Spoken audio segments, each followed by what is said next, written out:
Hello and welcome back for our final game of the day, Ascension Gaming versus Kaos Latin Gamers. My name is Julian Patient-Timecar. Joining with me on this journey to end Group B will be Andrew Vedius Day. Together we make pastries.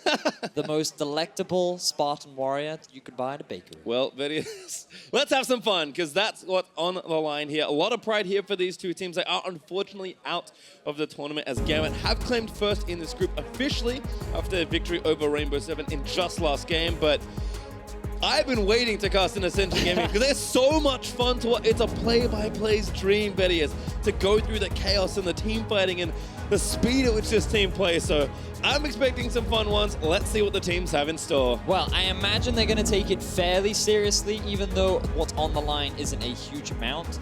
There's still a matter of pride on the line. And KLG, I imagine they want to end on a high. Same for Ascension Gaming.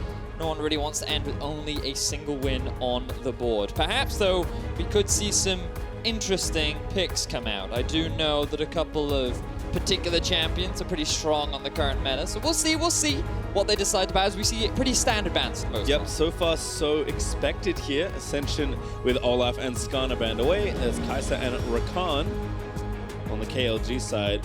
But certainly with you on the pocket pick potential that this game could have, as Gangplank will get taken off the board. I agree. If you're going to play like a game, for pride, just take Gangplank away. It's not a fun experience. Not fun. He is not fun at all. Olaf is still... what am I talking about? Olaf was banned away. A lot of junglers banned away. Trundle is still available. Caitlyn is up as well.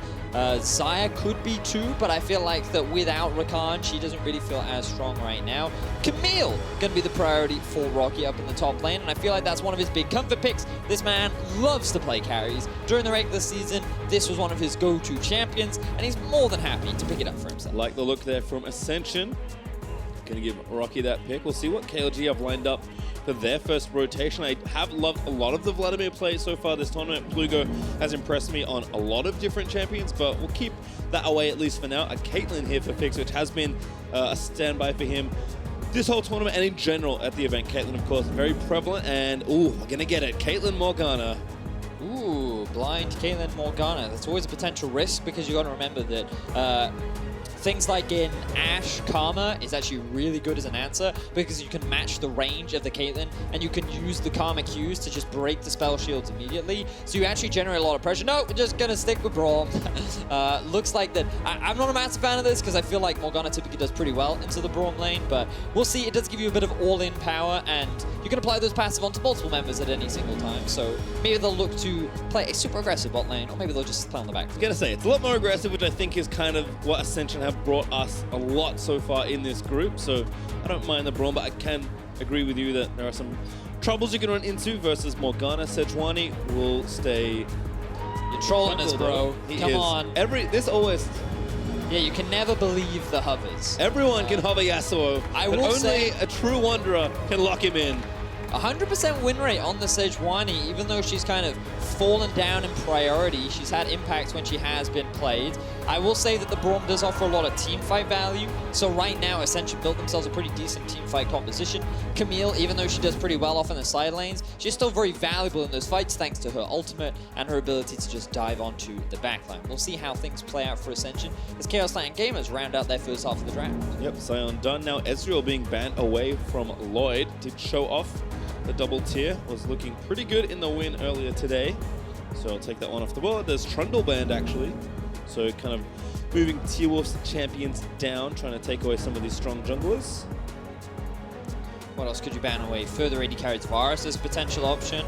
Depending on whether or not Lloyd plays it, you could consider banning away the Ashe. I do think that it is a pretty solid pick into the Caitlyn. Jinx is another good one that we haven't really seen much in this tournament, but I do feel that it would fall under Lloyd's wheelhouse. Pretty surprised to not see that much Jinx in general in their playing, just because a lot of these teams do play that champion. Saw it quite a lot in a lot of their regional finals, so not yet on the Jinx, but perhaps in future, as I do like this Vlad ban actually from Ascension. Plugo, like I said, showing a pretty strong showing on their champion. So jungler right now seems to be the priority so that Plugo can get the counter pick in the middle lane.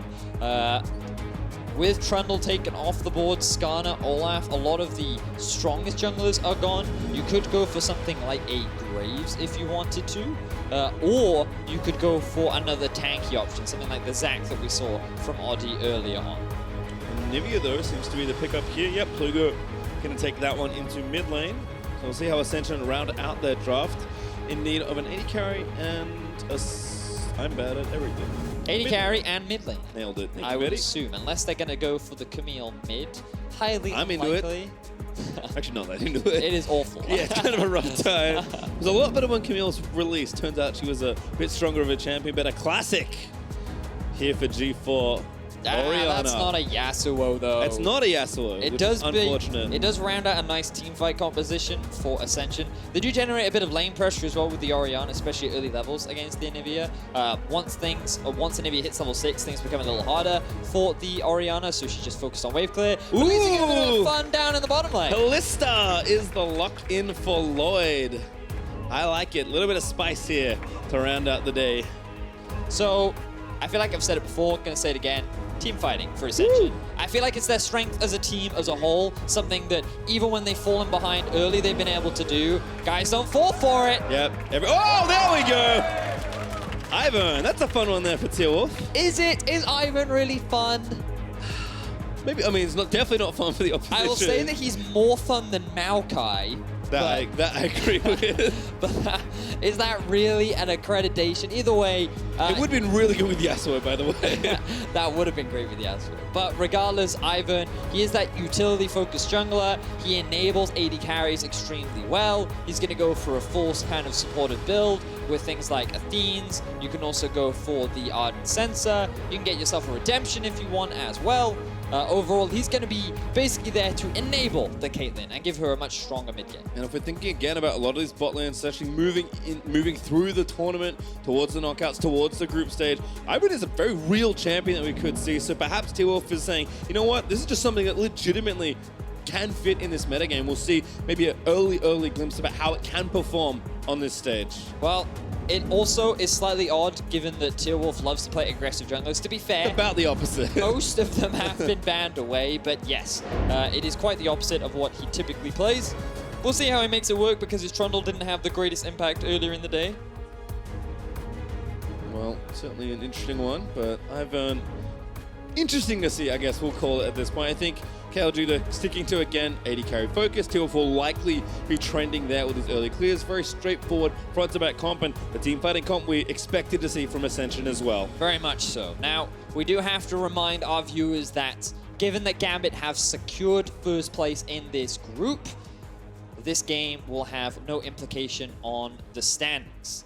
We will be jumping into game in just a second, but given that the pressure is off, given that they're no longer playing for anything, you would imagine that both of them return to this unfiltered regional aggression that they have been so known for during their regular seasons. That is absolutely what I am hoping for, Vidya. So with a 5-man invade to kick it off, we'll see what KLG can bring to us at level 1. So Nate just kind of popping his head around, being like, oh, you know, just doing the standard look-see. Well, there's nothing dangerous. Surprise! Oh, good route there. Gonna move back in. Great Q from Nate, gonna knock him up. Great stun to follow it up, and the CC chain is perfect. First blood goes to KLG. 5-man secret strat in the top side. Rockky, he didn't have to use his flash because he wasn't allowed to. The chain CC was sublime, allowing KLG to find that first kill. But now Ascension gonna use this as an opportunity to gain a bit of control over the enemy blue buff. Let's see if Fix and Slow can interrupt this at all. Yep, counter wards being put down, so Ascension know that the jungle will likely be split vertically here, thanks to the start, but G4 also going to check over, get a ward, and at least confirm the information that they can pretty reasonably expect. But it looks like people are going to poke around. Plugo moving up. That's a lot of damage, Intreso. Wrap around flank here. Intreso, I think, taking a little too much. Pass is worn off. There's another great stun. Oh, no. 2-man for Plugo. The Ignite is down. Intreso! Oh, no, he goes down. G4's going to come up as well, but it's a 2v3. G4 can't join the route. He's in onto Lloyd. He's trying to hop away to safety. He does get a kill onto Slow, but now a 2v2 as Plugo going to get stunned in by the Braum, but another stun is going to get lined up. He gets a flash. And now he's Tierwulf. It's not over yet. It's a level 2 Ivern versus a level 1 Ori. Cleanse insta-use there by G4. Tierwulf gonna keep chasing. Plugo How fancy does he feel? Not going to use the flash for a potential stun. Wow, that was an interesting level 1. The blue buff invade goes awry. KLG find themselves 3 kills, all from the bot side of their map. Everything couldn't have gone worse, really, for Ascension. And a trend seems to be that when KLG get an early lead, they're pretty good at using it, basically. Yeah, I mean, Tierwulf, again, not the most aggressive of junglers. Hang on a second, did you see that level 2 gank from the Ivern? That's pretty aggressive. Yeah, Intreso's going to get 3 buff, which is kind of the ending of the bad news, but this is what started it. So, I mean, from Ascension side, they're like, oh, we can just trade. But the problem is that it took so long. The first blood happened so early that Fix and Slow could make their way down to the blue buff and actually go for this counter. And Plugo, he just forgets about mid lane, he roams down. And even though Lloyd is able to get the kill, he was only able to get it onto the support. So Fix stays in lane, he's now level 2, he secured himself a kill and has 2 assists. That BF sword is going to come in very, very early. Yeah, one of the fastest timings we may very well see for the item here in the tournament. Also note that at 2 minutes we had 4 kills. That's 2 kills a minute if my terrible maths is any good. I'm hoping for that pace to continue, just personally. Well, this Kalista Braum lane are not going to have as much fun as I'm sure they were hoping for. No. Like, hey guys, let's play like an aggro bot at level 6. We have loads of kill threat. We can just dive onto them. We have Sejuani, loads of kill pressure. And they're like, we're like a level and a half down. They're going to have BF sword super early, so... Maybe, oh, he's actually already bought himself boots. That must have been after the first one, so... Made his way down there to contest for the blue. Right. All makes sense. And this tower's at 50% health in 4 minutes. Getting shredded by the Caitlyn, who again, as you mentioned, is BF swordless right now. And look who's coming down with level 4 on Ivern after taking his buffs. See, now the funny thing is, Tierwulf loves ganking bot lane. I just wasn't expecting him to do it this much on an Ivern. Oh, Rich, that's troublesome. Binding actually hits on the Kalista. Might be worse. There's the first kill. Lloyd flashes out of the way. They will get this tower. Kalista has to go back to base. Sejuani's heading down there, but there's a cannon minion wave. And with Tierwulf hanging around, they should actually be able to secure this one like around 5 minutes into the game. Even some bonus brush for Fix to help with the headshot. It's all coming together. The synergy is massive.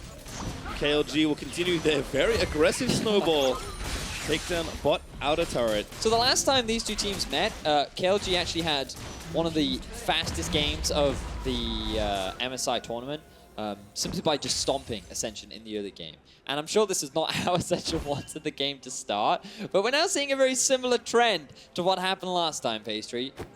To be fair, this is not the kind of aggression I expected necessarily, but it's certainly working out well so far. True to form for KLG. This G4 is just trying to hold on and get some farm. So the biggest issue that Ascension have right now is that Kalista is a very early game focused champion. She doesn't have the greatest of scaling available to her. Even though she can still have an impact in teamfights, especially against relatively squishy teams, she really suffers against tanks. And overall, because of her itemization, she doesn't typically scale that well. So you kind of want to have early leads. You want to be playing towards the bottom side of the map. But given that the tower is already gone, and you're so far down in experience and farm, it makes playing towards the bottom side of the map very, very difficult. And Intreso is going to get hard zoned here. As Slow does get a binding, but I think he's maybe a little too far forward. Going to get stunned up. The Ignite down already, and there's another kill. Ascension finally answer back. Slow is a little bit too big for his boots this time around. He doesn't have the support from the rest of his team. His AD carry was still in lane, and now Plugo could be in trouble. Does have flash. Rich with the fast feet, though. Jukes had a couple of skill shots, and now Plugo in trouble of getting turned into Anivia. Now a TP coming in from KLG, but the ult from G4 is there. Oh, it's going to be scrambled omelets, Vedius. G4 gets the kill, and Rocky's down. Maybe he wants a little bit more. Both top laners TP'd in. I feel like Rockky could have cancelled it, but top wave is pushing in his favor anyway, so he can go back to base, catch that one up afterwards. Ascension find themselves 2 quick kills. KLG perhaps getting a little too over-eager here, allowing Ascension to come back a little bit into this game. Certainly kind of expected a chaotic one between the two, but Ascension kind of doing what they've done all tournament and really fight back in situations where they fall behind. You just expect, okay, like this team can close it out from there, but they have had so much chaos and resilience in kind of evening up where they can. It's just closing the game. It's kind of been their struggle. So, like I said, I expected a barn burner. That's what this is turning into very quickly. While that's definitely true, gotta criticize KLG as well. I feel like a lot of the plays they just tried to make were definitely unnecessary. They were unneeded risks that Ascension very aptly punished. So let's see if Ascension can keep this up. I'm curious as to what they now do in terms of next steps, because you would typically swap your bot side up towards the top lane and then start pressuring the second outer tower. So even if they trade, they get one tower in the bottom lane, at least you will then have a tower advantage. But this is so early on into the game, it could allow Kalista to start picking up a bit of extra farm, and then once she hits an item or two, they could look to try and force a couple plays. So it feels like that this is the play that KLG are going to go for. Will Ascension look to match, or they try and keep their Kalista down towards the bottom side? Right now, Lloyd is sitting down here in bot. Again, the accelerated Caitlyn BF Sword plus Berserker is already done. Means Rough. that turrets don't mean too much to the Caitlyn. Who's also level 6. Trap's going to go down. Tierwulf's even here, just shadowing the top lane just in case. You can even see that Nate is holding his own in the 2 versus 1. Sion is kind of obnoxious in that regard, given the amount of wave clear and push that he has. And now with Tierwulf up in the top lane, level 6, he can just further help take out these outer towers. Daisy gets the 4v0 right now going on the turret, and there's the outer down. Straightforward stuff here for KLG, who did overreach a touch in the last play before. But Ascension falling rapidly behind in this game. So now, ideally, KLG would love to take the Rift Herald, but it's not alive yet, Pastry. It's true, a 10-minute spawn, I believe. So gonna have to wait around as Tierwulf pushes for another route.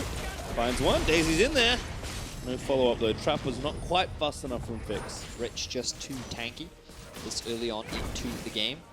But also just not quite enough damage coming out from KLG. They have a 2,000 gold lead for the time being. Full control over the top side of Ascension's jungle. Not much that they can really do with that right now. I feel like that this game has accelerated much faster than KLG were expecting. And sometimes as a result, you can struggle to know what the next step should be, because taking down towers, trying to force fights, still very difficult this early on into the game. The item differential isn't so big that you suddenly snowball in early levels. Or in the early game, what really makes a difference are early levels. And you can see if you just compare relative to both sides, G4 actually has a level advantage over Plugo. Lloyd's still level 6, to Fix is level 6, Rich even has the level advantage himself. So in terms of the level differential, it's actually fairly even. There's just a couple of small item disparities, which will get worse over time because obviously KLG can hit their item spikes that much sooner. But for Ascension, it's not the end of the world right now. They just have to make sure that the snowball doesn't get out of control. Yeah, it's a very interesting kind of trough. Oh, nice ult from G4. Pressure onto Plugo. Going to dodge the stun as well, but slows here with the binding. Nice cleanse. G4 certainly living up to a lot of what he's shown on international stages in past, and this game is no exception. Feels like that he feels very confident on the Orianna. He has ruined Oceanic Hearts before, let me tell you. Well, unfortunately, he won't be able to do so today, but he can at least leave MSI plans on a high note as long as Ascension can find a way to turn what has been a dire early game back into their favor. Currently 0 towers to 2. KLG now will get the Rift Herald on spawn. Slow actually being forced to tank that one up. The most unlikely jungle duo, Fix and Slow, and Plugo. I guess make it a trio now. Oh, put it back in the ulti. What are you doing? Special Storm, little awkwardly positioned, but apparently Tierwulf not needed. Doesn't even have Smite as he walks over here, but just going to give it a couple slaps, and Rift Herald will go over to KLG. So now they can just throw that down in the middle lane. The mid tower will likely go in favor of KLG. They'll then take all the outer towers, and then the hard part begins. Because taking tier 2s is harder in the sense that you have to commit that much further over to the enemy side of the map. As a result, it gives more options for the opposition to find flanks, like TPs or just coming over from the Fog of War. So ideally what you have to do is you have to move into the enemy jungle, steal away a bunch of the camps, gain control over the enemy jungle, and then deny those potential flanks, while then slowly starting to chip down these tier 2 towers.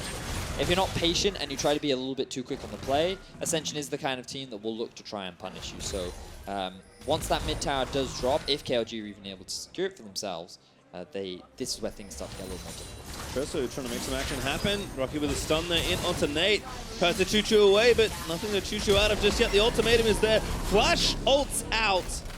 Just barely, Intreso missed that follow-up CC. Yes, Intreso tries to flash in the way because he thinks that Nate is going to ulti first, but Nate flashes first, then uses the ultimate to get out, and he has it just in time to mitigate the ultimate from Intreso. Now with the Rift Herald, mid tower likely going to go down. KLG looking to extend their gold. Yep, no mitigation here, unfortunately, for the mid-outer. Will get felled. KLG again now invade that jungle, opening up all this space. Does give them opportunities to try and find picks. There's a binding after the root. Fix, though, has a bigger prize in mind. It is Lloyd. He's going to hop over as Tierwulf tries to again land another skill shot. Not going to grab it this time, though. Play continues as G4 threatening Slow with the ultimate. TP in there from KLG, a big commitment. Slow now going to get aggressed on. That should be a kill for Rockky. Rich gets the kill. Looking for the shockwave, but G4 can't quite grab it. Rich, though, hopping away as Fix tries to lay more damage, but G4 putting on a show, takes down Fix. As Plugo also isolated on the left-hand side. Not sure what the flank was for, but he's out of summoners. He's soon to be out of health. And Ascension again, thriving in the chaos. They're going to try and pick up even more kills, Vedius. Nate going to get stunned, going to get turned into zombie Sion train man. And Ascension just picked up 4 kills, I think. Ascension with a huge team fight. This is exactly the kind of comeback that they were looking for, Pastry. It was just KLG overextending in the enemy jungle, and a fantastic collapse from the Ascension squad. They're not done. They're going for the delayed ace. They pull the trigger so quickly. Looking for Tierwulf. Stun gonna land. The spears will be ripped out. And Lloyd claims the kill, and now the turret. ASC turning it around. In fact, they will hold a gold lead once this turret goes down. What is this game? Ascension. Kalista now has 3 kills.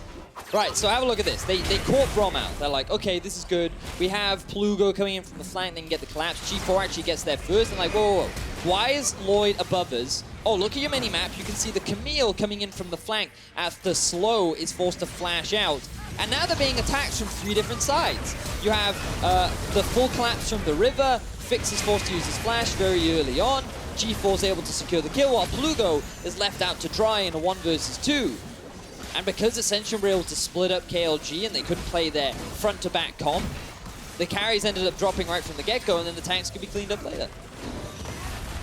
Well, it was a fun one. A raucous across the top half of the Rift, as Nate did also fall. Ascension again right back in it. In fact, almost done. Who's going to grab it? Ooh, Fix able to find the final shot, but Ascension love themselves a good excuse to fight. Tierwulf, though, Black Shield lasts long enough to not have Sejuani lock him up, and now Nate moves back down, but a double lock. They found Fix. G4 making it happen, putting the carry pants on high above his waist. And Ascension looking for more. They're going to grab Nate as well with the Spear's Load on a killing spree. That's Slow dead from the Hextech ultimatum. And Ascension make it 2-3 more kills. You know, and we talked Pastry Time in the draft about how, with the pressure off, will these teams just look to go back to that early aggressive style? It is just constant fighting, and Ascension are the team to come out on top. This is where they found so much success in their region, and now they're finding success once again.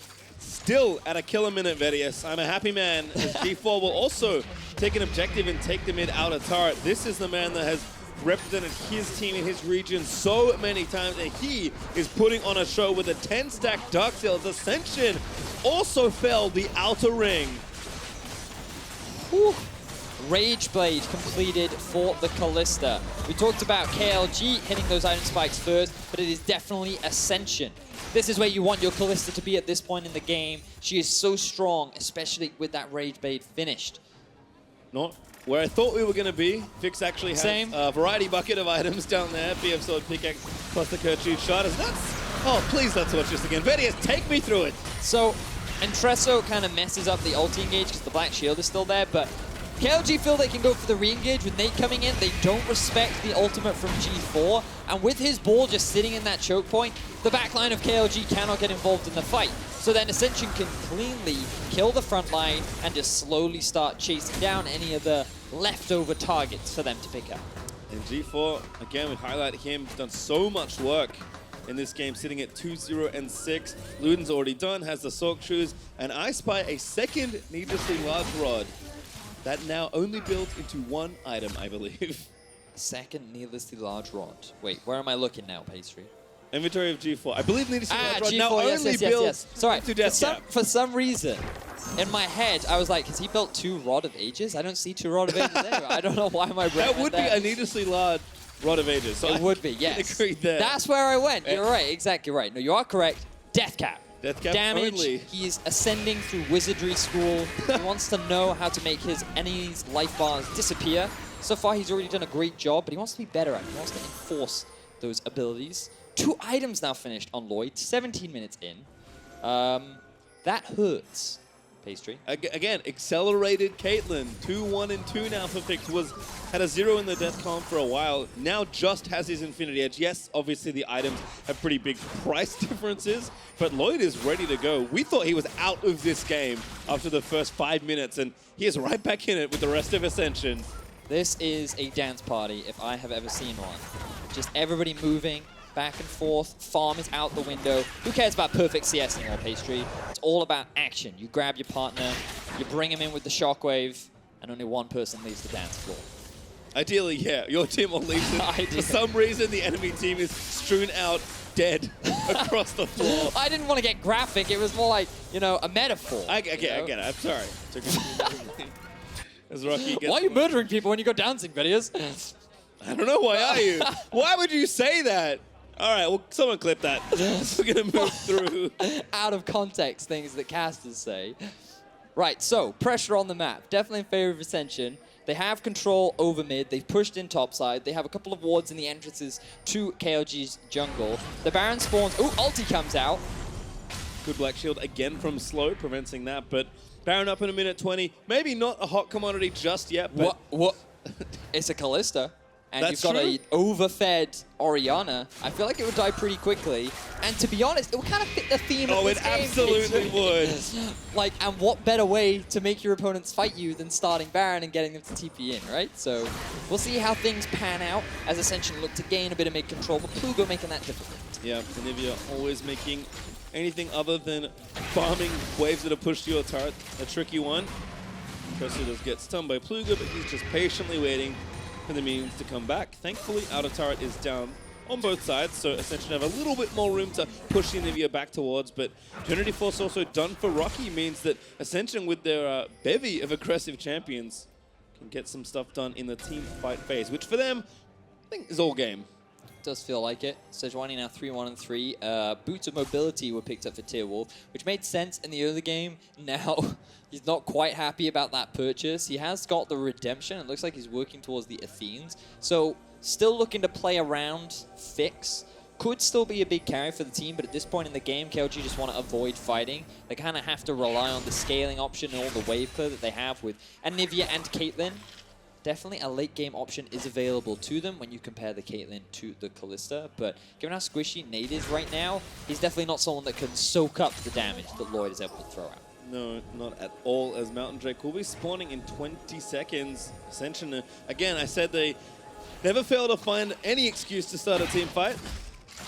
So it looks like Shuttle Crowd will go to them, and they'll be camping the spawn somewhat of the Mountain Drake, looking to take that down for themselves and kind of take, at least equalize the Drakes somewhat, as KLG have claimed the first 2, which were Oceans.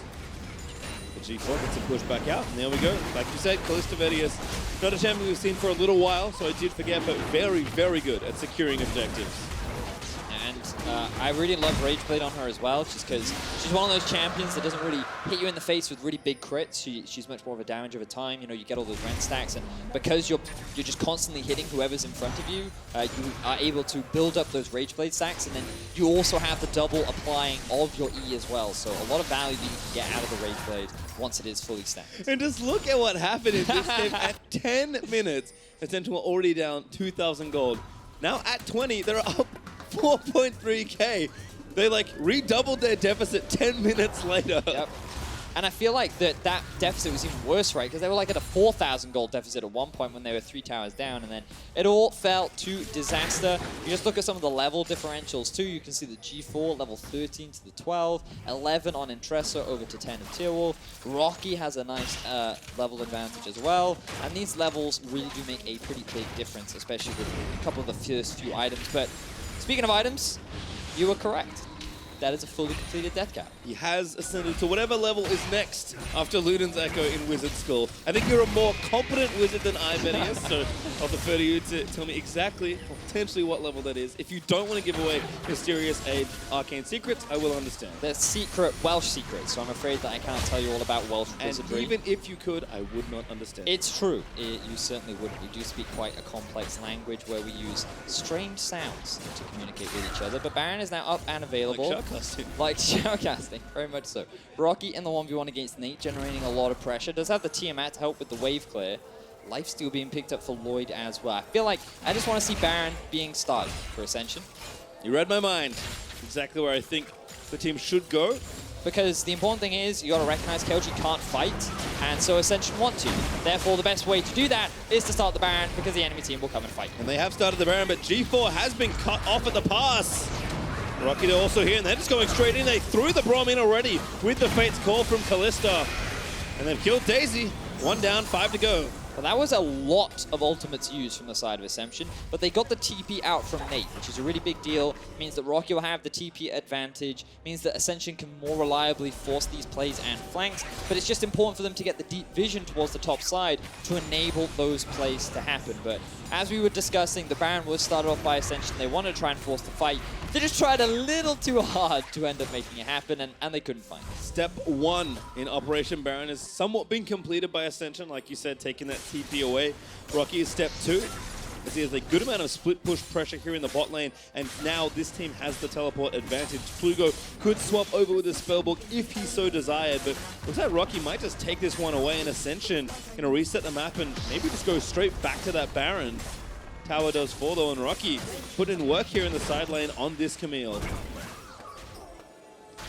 Ascension with a pretty clear game plan though as they sweep through the red buff around KLG. Again, getting that vision down, denying what they can, and just opening up more space around everyone's favorite objective. But Pastry, there's no control wards in the inventory of Ascension.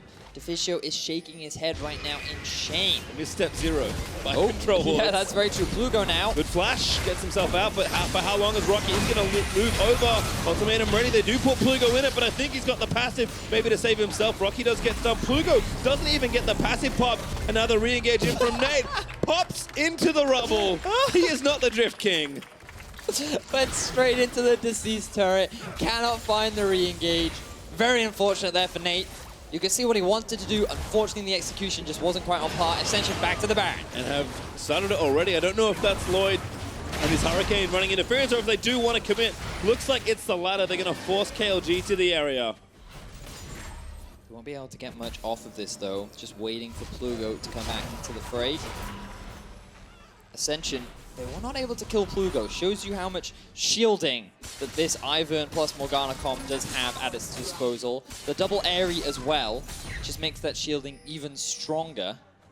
So it was very, very difficult to shut through Plugo. I don't know. I don't think he was burnt into his egg form. No. Yeah, he does still have that available to him. But yeah, Ascension not quite finding the fight once again. KLG just stalling out as best they can. Yeah. Same setup though here. Rockky on the bot side, looking to get the split push going. Plugo will take the blue buff, just short of the top of the screen. But Rockky may have found a 1v1. No, instead just going to wait for the wave. Hide a little more info, and Nate's actually going to walk back around again, just to be a bit careful with no TP, at least for half that duration still. 6,000 gold lead now in the favor of Ascension. Didn't think you'd be saying that at 25 minutes into this game. I definitely thought KLG would be looking to replicate their performance the last time they went up against Ascension. But Ascension, they found a couple of good fights. We talked about how this team have demonstrated their ability to team fight so far in the playing stage, but often they were always at a deficit before they were able to get to that point, and they were not quite able to close out a lot of the games that perhaps they could have won. But to be fair, I feel like they've shown a lot of positive things, and for their first debut on the international stage, Ascension have definitely turned heads on their performance. Now, the Baron is being kicked off. Really like this again. Ascension with the same setup. Rockky actually, yep, still on the bot side, forcing. Ascension might just get it with the Rend here from Kalista. It's going to be a very big steal if they can find it. They can't get it. The Rend is there, and now Tierwulf straight to his death. Lloyd gets the extra double there. And again, the fight continues. Intreso looking for the engage. Does get stunned up, but he's so tanky. His fix is forced to flash the Winter's Bite. Bait's cold though, looking for the re-engage. They'll wait out the Black Shield, but it's not quite enough. And Nate couldn't join the fight because the TP was unavailable, allowing Rockky to stay in his 1 versus 1 and secure the tower after the Baron had been picked up. Everything goes in the favor of Ascension. They extend their gold lead. Somewhat uncharacteristic safe play here though. I thought maybe they'd overcommit for the inhibitor and look to take it with the man advantage, but instead Tierwulf's spawn is just a little too short. Instead they'll take the Cloud Drake and even those up 2 for 2. So now Ascension, they can just keep Rockky off onto a side lane. He's more than capable of soloing out Nate. You can see he's well on his way to getting himself the Flame Horizon as well. He is a very strong Camille. G4 looking the same, but let's have a look at the Baron. The Rend plus smite damage is, I believe, the Tierwulf. Oh no, they didn't even need it. The smite comes in first from Intreso. Oh wait, no, it did. So we actually had double smite, I believe. And then the Rend ended up finishing it off. So did around 800 damage. Pretty cool. Rockky now going in 1v2. Get the double stun without even knowing. Now just gonna fight Fix. That was a misstep from KLG, and Rockky makes them pay. Really good pick there from Ascension. They're now grouping up in the top side. Again, a feint there from Rockky. The turret's going down. They got Baron. They are burning through these structures. There's also an exposed inhibitor in the bottom lane. Oh no, that ulti from Anivia is not going to clear out the minions. They move forward again. The cannon's still standing strong. Braum unbreakable up. Ascension going straight in for it. They want more blood. They love to fight. They'll dive the turret. Turret gets destroyed. Rockky makes sure that business is attended to. And Nate popped into zombie form as Ascension turn this game completely on its head. That is going to be the inhibitor going in Ascension's favor. The aggression paying off this time around. G4 came up huge. The team fights have come in clutch. But it looks like... I believe they have been spotted. Plugo knows.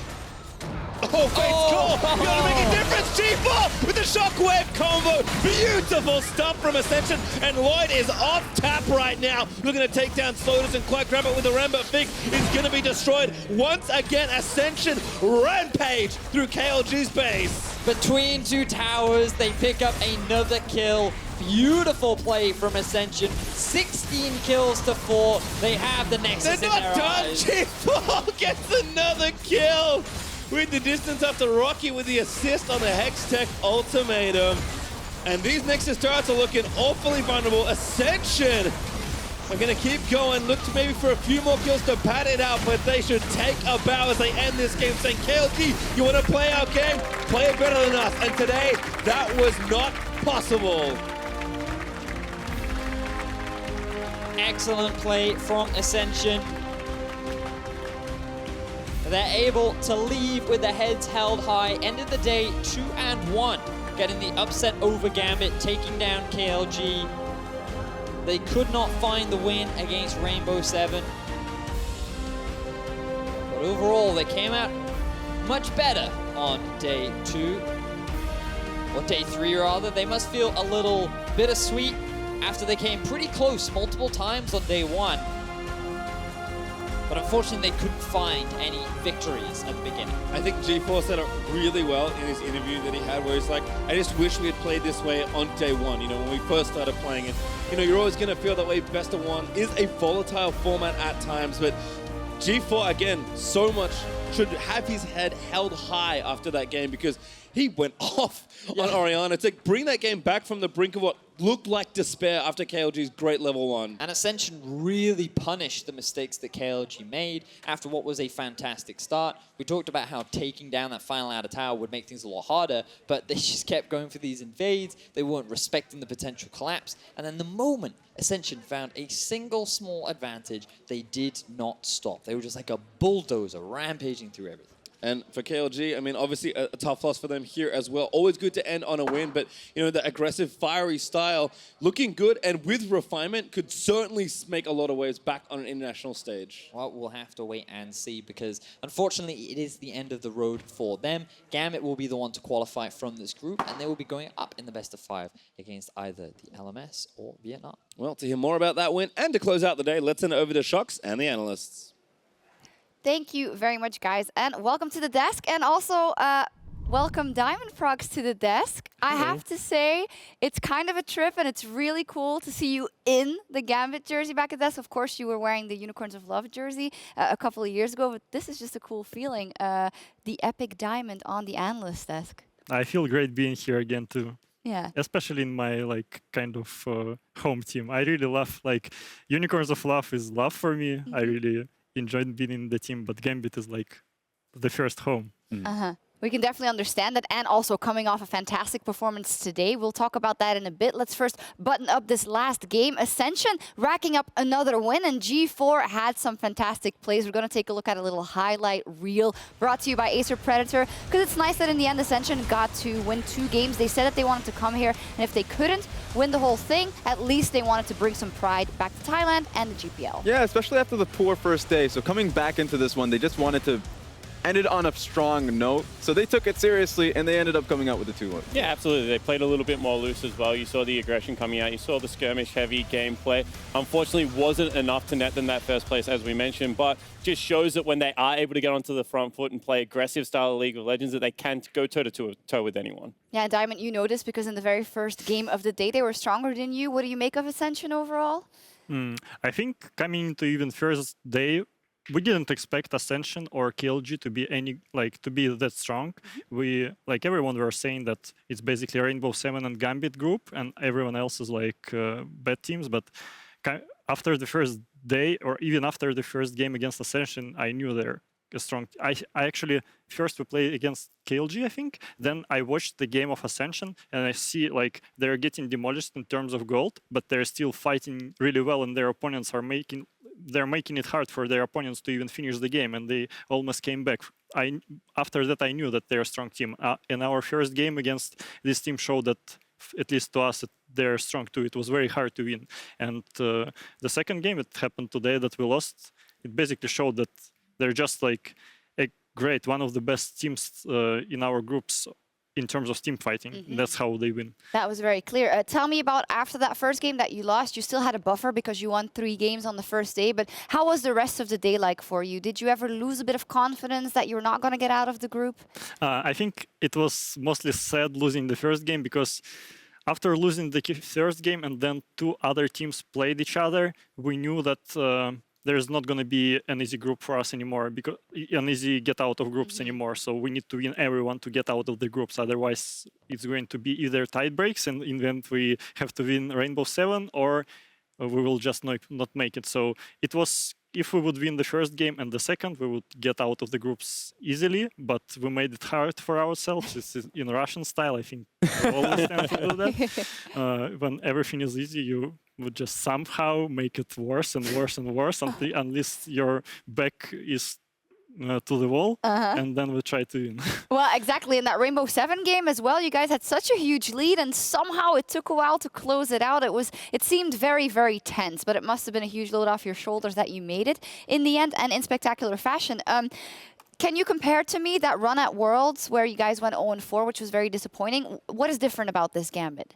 I think there's the differences. The first difference is obviously ADK, but it's not the biggest reason why we managed to show good results here and really bad results there. The biggest difference is that we had really bad preparation coming into Worlds. We didn't do that good of preparation. There were a lot of factors that we didn't overcome. And this time we knew what can slow us down, what can make our practice worse. For example, we should not take day offs after our split. We should prepare all the time. We knew what patch we were going to play. We prepared for this patch exactly, and screamed only in this patch. So I think a lot of outside of the game preparation were put into this mid-season invitational for us, and it definitely paid off. Yeah, and I think that in a couple of your team comps that really came through as well, because especially day one, you guys were playing some very fun comps targeted towards different teams. Today, it seemed to be a little bit more standard. Is that just because they changed the draft priority and started allowing Kira to have his Anivia and things like that? Or was it that you had specific comps that you wanted to run at the start of the tournament? we didn't have specific comps that we definitely want to run. Like, we had a lot of ideas coming into this tournament, what champions or team compositions we want to play. Some of them were tested a lot, some of them were not. And it just so happened that, for example, this Nocturne game, our opponents like kind of got into IQ trap that by picking some champions that allowed us, like, they didn't have a lot of shields, they didn't have heals against the comp that basically one-shots someone of you, and we were not afraid to pick it, and I think it worked very well. But today, even though our draft seems kind of like normal, I don't think it's that some of those drafts are going to happen, for example, in the big tournaments. For example, I'm not sure if someone's going to play Kha'Zix Anivia or stuff like that. So it's not totally like usual stuff. Meta, if you will. Yeah. Well, this preparation point that you touch on, this is what the analysts said as well. It looks like Gambit has just come in very, very prepared. You said that straight from day one. Yeah, I think the biggest key from day one is that you guys felt so confident in playing through bottom lane as well. Because a lot of your plays in the regional, or at least from the LCL, was through top lane and at times through mid lane. But then it felt like now you guys were really confident playing through bottom lane. So now going into a best of 5, it feels like you guys have a lot of arsenals, not just through your strategy, but the strategy now allows so much to happen. That's my take on it. There's a lot of strengths, it seems like, and especially, like I said, he came in the last week of the regular season. How has it been adjusting with him? He looks really comfortable on that big stage. Yeah, I enjoy playing with Lloyd because he is always, when he understands he can play aggressive, he always tries to, and even sometimes when he fails, he just learns from it. And in the end, if he learns from it, someday he will not make a single mistake, and then AD carry will solo carry the game. Then he becomes Genja. Oh, yeah, yes. How fun is it to play with the 3 different generations, though? Because you've got yourself and Edward, who are kind of, you know, the original players, and Stehos as well as Kira, obviously coming through. Now you have a brand new AD carry as well. Is it fun to continue to integrate new people into the Gambit family? Well, I actually didn't think about it before, but now that you ask, it's actually... it's very interesting for me because, yeah, it's definitely like that, and I think it helps a lot because the oldest generation, me and Edward, sometimes we're stubborn and someone needs to poke us, and that's what Stejas does most of the time. And then we needed some young star that is going to carry us from the most broken role in the game. And that's logic. That's fun to hear. Steos also looks like a lot of fun to play with. I always see him very animated on the camera, and when he's winning, he's always shouting. So it seems like you guys got a cool dynamic going on in the team. Yeah, we definitely have a good dynamic because Steos was a jungler too. Yeah, I was going to ask you about that's that. True. Do you guys get along really well? Because to give up your role for someone to come onto the team and take top lane, which is boring as all heck to play most of the time, I mean, that's a pretty big compliment. No, yeah. I like him as a jungler. I never knew that we were going to play in one team when I saw him at Worlds like 2 years ago. I think. Yeah, and it was a big surprise that he wants to change the role to like play together, and it's really great. He actually helped me a lot with the jungle because some stuff, how to say, like you can always learn from other great jungler that does stuff differently, and he did a lot of stuff differently than me, and he taught me a lot from his own experience. Yeah, I guess that's very important in your career, which has been so long, at one point to realize that, you know, you don't know it all, right? You still can learn from other people, and I think it's showing, and that's why it's going so great with Gambit so far. I do want to take a look at some important players that we've seen today. First one up is White Lotus. White Lotus from Rainbow 7, who we had very big expectations for. And overall, analysts, what is your verdict of he gets a big tick from me. I mean, I was really critical of him. I said that potentially it was causing some rifts and some team synergy issues, but I think with how he performed today, that is absolutely not the case. This guy's an out-and-out superstar. He's a world-class AD carry, and I think on a different day, that last game, if you give Tristana 6 items, can go a little bit different as well. So I think that he certainly stepped up and tried to carry out for his team and got very, very close. Yes, and ultimately the team play really enabled that.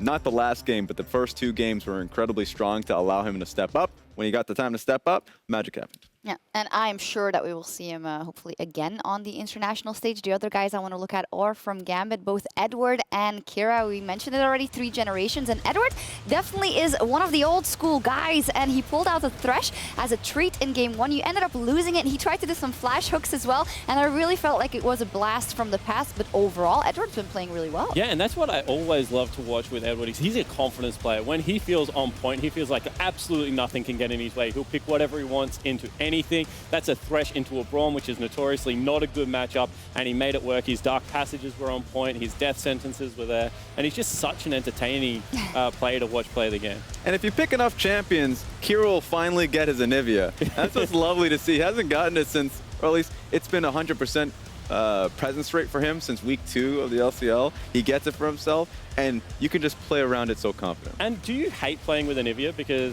my team plays a lot of Anivia as well, and our jungler Spooks, he 100% does not like to play with that champion. Do you get frustrated with Anivia on the map? You know, there was a guy in Europe back then named Froggen, I think, and he used to play Anivia against me. I hated him so much for just playing this champion because he could build whatever he wants, like Warmox still deals a lot of damage, he cannot be killed, he destroys any Lee Sin because you cannot jump, you cannot, like, you're blocked with a wall and stuff like that, and I hated this champion so much. But now that this champion is in my team, I can feel the pain from my opponents playing against it. It warms my heart.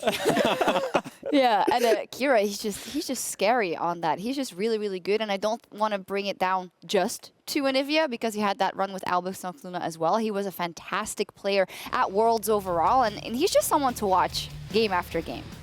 I mean, yeah, absolutely. I was about to say, because it felt like the Karthus game was incredibly strong. He's even said it every single time. I forgot. Yeah, every time you have a discussion with him, he's like, I don't know what champion I'm going to play today. It just matters for him that he plays well no matter what.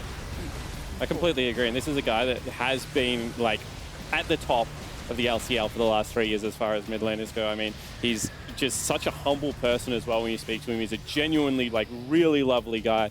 The first time I met him was actually IWCA in Melbourne, and he went out with us, and he just seems like such a good person to have on the team. Also got MVP of that tournament, I believe. Absolutely, just so level-headed as well, and I think that he's one of those players that it's very hard to shake him off his game, and he just plays at such a consistent pace, which means that Anivia makes a lot of sense for him, but he really can play anything. That's true. Well, as we button this up, Diamond, when you guys had the 0-4 run at Worlds, a lot of people were saying that you weren't on your best game. I have to say, this tournament you've played phenomenally, obviously in the LCL as well. What changes has Diamond gone through in the last year compared to the Diamond we know of years before? How are you a different player today?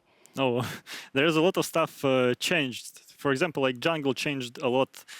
From some point, you needed to learn how to play around every lane, not only the top lane. Like I used to do with Cabochart and Darian mostly. Like I was only ganking bot in Moscow 5 when Edward said like, come, I flash hook or something like that.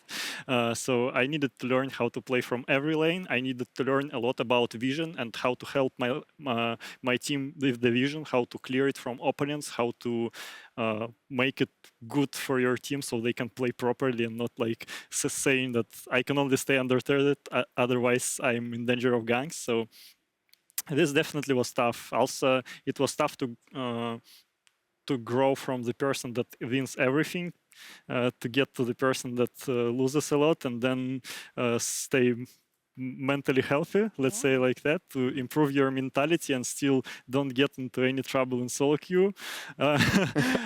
So it was sometimes tough, sometimes there were problems growing up, but in the end, I think I improved a lot over the last years, and I'm definitely a better person and a player than I used to be. Yeah. And that feels good, but I want to be better. Oh, I was going to say that's very commendable, because I can only imagine from going to winning literally everything in Europe and beyond. You went through so much, and now you're back here. You're back on the biggest stage, and you have a chance of making absolute history. But you're going to have to win that next best of 5. And that's, of course, what I need to ask you about. You're going to be randomly drawn or versus EVOS from Vietnam or versus the Flash Wolves from the LMS. We already heard that you guys kind of want to avoid the Flash Wolves. But either way, you're going to have to win a best of 5. So what do you think of your chances? Well, first of all, if I would be just here to play for my own fun, I would choose Flash Wolves, because they're like a big challenge, and I always want to accept a big challenge. Then I don't know much about Evo, how they play. I will watch their games when Aggressive. if they will be selected to play against us. So I think best of 5 is a better. It's better for us as a team because we know that every game is important. Not like in group stage, you never know what games are going to end up important and what are not. So best of 5 is definitely what we are looking for, and now we just need to prepare ourselves good, and hopefully the team that is going to be chosen against us will be weaker. Yeah, let's see. I am so looking forward to that. Obviously, tomorrow, after the end of every game, it will be drawn, and we will know what the best of 5s will be like. But first, the standings after today. Rainbow 7 unable to make the climb all the way to the top. They did put up a huge fight, though. We have to commend Rainbow 7 for coming in, winning those 2 games in a row, but in the end, falling to Gambit and Ascension and Chaos Latin Gamers out. Gambit reigns supreme. Yeah, pride of Latin America North, Rainbow 7. I'm happy that they came back on day 3 and showed that they are strong. Yep, and if we look at Group B for now, Supermassive is reigning supreme, 3-0. The Direwolves, though, they could do it. Kaboom could do it as well. Actually, everything can happen, but it looks like Supermassive has the best cards. They just looked head and shoulders above everyone else in that group. Yeah, and the scary thing is, even if you do manage to upset Supermassive, if you are someone like Kaboom or the Direwolves, you still have to win all the other games in that group as well. So you can't put all of your preparation just into that one team, because we did see today that really any team can take games off it. So I think that this is one of those asks that, I mean, Supermassive, they just looked absolutely monstrous. And I think that it is going to be an uphill battle, but I think that people would be looking at Oceania as Direwolves if anyone can really do it. Diamond, what do you think of Supermassive? I think Supermassive is a really great team. I would say that coming into this tournament, I know that they're a better team than everyone else, but the problem for them was that they didn't have that much time to prepare for the new patch. They had 2 patches to prepare for in like 14 days or something. So I expected them to struggle because of this, but in the first days they showed that their preparation was on point. They didn't relax after winning TCL, and they definitely put up a great fight. And now I think if all those strategies that they've shown are not the only one that they prepared, because they're obviously going to be played around on the next day, that they're going to be ahead of everyone else still. Do you think if they continue, they can beat EVOS or Flash Wolves in the best of 5? I think they're definitely a strong team that Flash Wolves or EVOS cannot win easy against. Raz? Yeah, I was about to say, I think Supermassive right now can play incredibly well standard. Their biggest question marks has always been simply GBM's position, and if he was going to be able to show up, just because a lot of their pressure is going towards the bottom lane. Fabulous has been strong as well, so the fact that they all have this, like every lane is doing quite well for themselves, and Stomach is having a good time, a lot of it's been, can you upset their vision control? I don't think that's happening, no.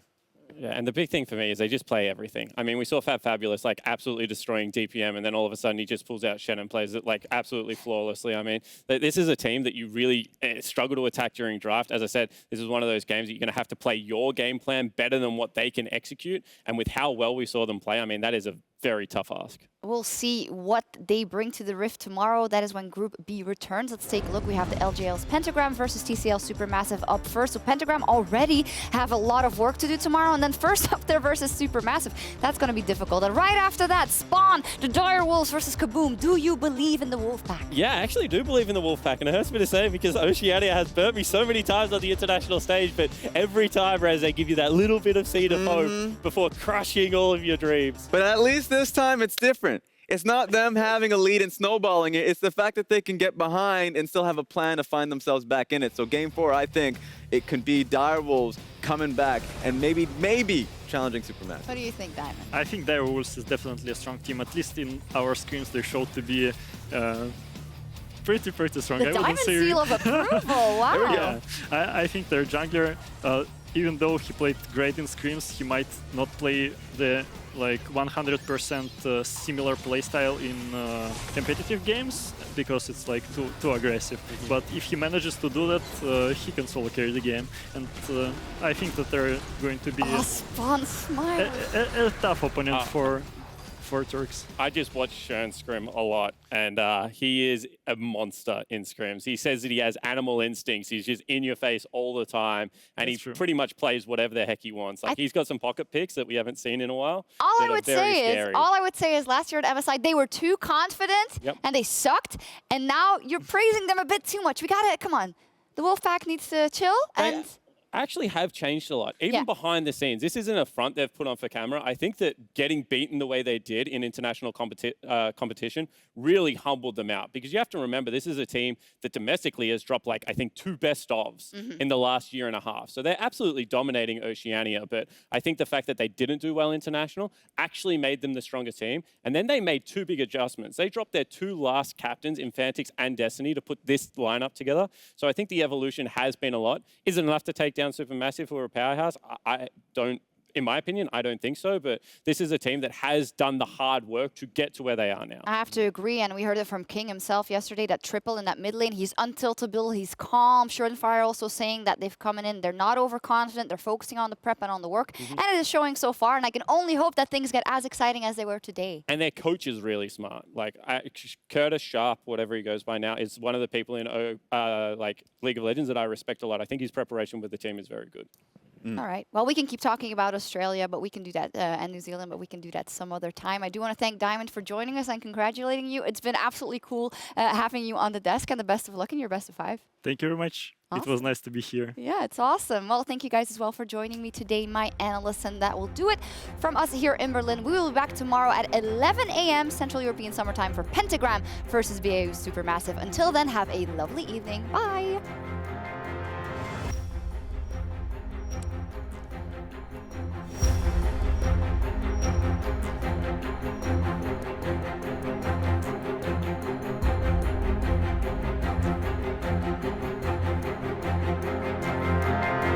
Ascension pushing forward once again. They're going to get 2 here. The kill onto Stales. Lonic on the wrong side of the fight. He's stunned up. QSS doesn't matter when Ascension won the kill in the first game of the day. They're going to get their first win of MSI. Ascension take it over Gambit. Rainbow 7 finally collapsing. They're managing to get the rain of hell down from the side. Then Gambit's up towards the side as well. Plugo came in with a hero like Nate in the midst of them all. Gets a 3-man knockup. There's the Hex to go to Maiden as well. They want Tierwulf. They want the kills. They want the game. They want to be the best in Latin America. And White Lotus finally shows up to the MSI stage. A double kill at the end. They wanted the win and they'll take it right out of Kaos. Latin Gamers dead. Cold hands. Rainbow 7 already get 1. White Lotus on a rampage. Another great crystallized. Rockky not in the best of shapes.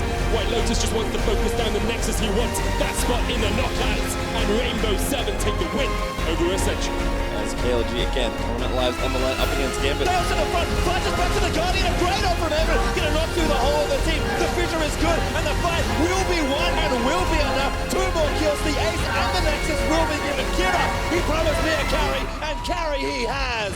They can smell the Ace, will get the first kill. White Lotus, we're gonna get the reset, but he will go down. Lonic slays the long-time AD.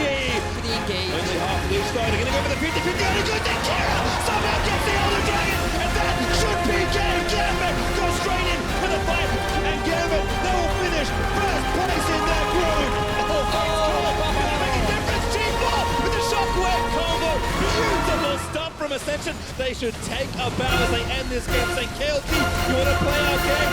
Play it better than us.